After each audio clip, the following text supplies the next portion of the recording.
ce label, c'est le label Parc Plus. Voilà. Et ce qui est très important, c'est qu'il faut remplir beaucoup de critères, tant sur l'environnement, la voirie, la signalétique, enfin beaucoup de critères, même l'animation, enfin vraiment beaucoup de choses. Et ce qui est très important, c'est qu'on était pas mal de clubs à concourir et que c'est le seul, naturellement, dans le 06 qui avons obtenu ce label Parc Plus. Et ça, on en est très fiers.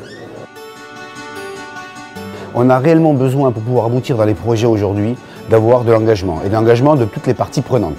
C'est de l'engagement et des heures de travail qui ont été collaboratives qu'un projet peut aboutir. Et d'ailleurs, quand les certificateurs viennent pour attribuer ce genre de projet, vous savez, si vous êtes simplement sur de l'accompagnement et qu'on est sur le superficiel, c'est-à-dire on présente une belle brochure, grosso modo aujourd'hui ça ne paye plus. Aujourd'hui on a envie d'avoir vraiment une vision vraiment de prise en main du sujet traité. Par plus aujourd'hui, quand on voit le détail et tous les items sur lesquels il fallait se positionner, c'est clair, ou vous le vivez ou vous passez à côté. Mais la preuve, ici, vous le vivez.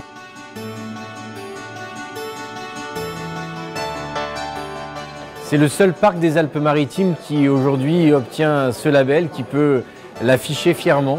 Et c'est le fruit d'un grand travail entre les chefs d'entreprise, l'association, sa présidente Laurence Monrose, la communauté d'agglomération et la ville de Grasse. 4 années de travail, 4 années où nous nous sommes rencontrés pour pouvoir mettre sur la table tous les sujets, que ce soit ceux d'accès routier, où nous avons travaillé avec le département des Alpes-Maritimes pour poser la première pierre de ce giratoire d'Emmanuel Rouquier, qui permet aujourd'hui aux camions de venir plus facilement, plus aisément ici dans ce parc.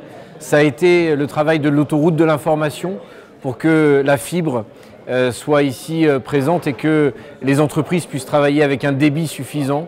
Ça a été le travail de la signalétique pour que toutes les entreprises puissent être signalées sur cette zone. Ça a été le travail aussi de l'organisation spatiale du stationnement pour le normer, le rationaliser, le mettre en perspective.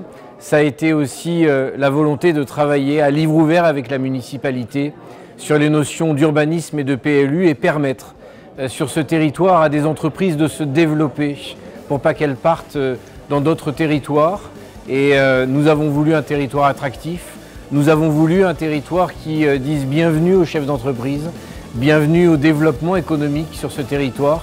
Et aujourd'hui, eh bien, il est couronné de succès avec ce label qui fait la fierté, je crois, bien sûr de BG, bien sûr de la ville de Grasse, de la communauté d'agglomération, du département plus largement, puisque c'est l'exemple départemental, et puis de notre région qui se veut eh bien, accueillir des chefs d'entreprise sur le territoire.